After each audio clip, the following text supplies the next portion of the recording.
வைக்கோலுக்கு தார்பாய் போட வந்தோம். பார்த்திங்கன்னா வைக்கோல் பார்த்திங்கன்னா ஒன் சைடாக சரிஞ்சிருச்சு. பாருங்களேன், தெரியுதா எவ்வளவு இதாக இருக்குதுன்னு சரிஞ்சிருக்கு. அந்த மூலையில் பார்த்திங்கன்னா கம்பு வச்சுருக்கோம், கீழே விழுந்துடாததுக்கு. பார்த்திங்கன்னா அடுக்கும்போதே ஒன் சைடாக போயிருக்கு. இது வந்து கவனிக்கலை. இது வந்து போனால் விவசாயம், அதாவது கோடைக்கு முன்னால் இது விவசாயம் பண்ணுவாங்க பார்த்திங்களா, அந்த விவசாயத்தில் பண்ண வைக்கோல். மீதி இப்போ நிறையா இருந்தது கொடுத்துட்டு மீதி வந்து நாங்கள் அடுக்கி வச்சுருக்கோம். எங்கள் ஊரில் வந்து இந்த கட்டு சுற்றுறதுக்கு வந்து 45 ரூபா வாங்குகிறாங்க. அதேமாதிரி வைக்கோல் தனியாக வெளியில் வாங்கினோம்னா, இந்த மாதிரி கட்டு வந்து வாங்கினோம்னா 120 ரூபான்னு கொடுத்து கட்டு வாங்கணும்.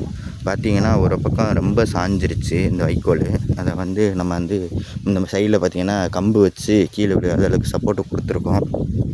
இன்னமும் அந்த கம்பெல்லாம் எடுத்து நல்லா கொடுக்கணும். இந்த பார்த்திங்கன்னா சப்போர்ட் கொடுத்துருக்கு. ஏன்னா எவ்வளோதுக்கு சாஞ்சிருக்கு பார்த்திங்கன்னா, அந்த கேப்பு தெரியுது பாருங்கள். வைக்கலாம் அப்படியே விட்டோம்னா காற்றுல விழுந்துடும்.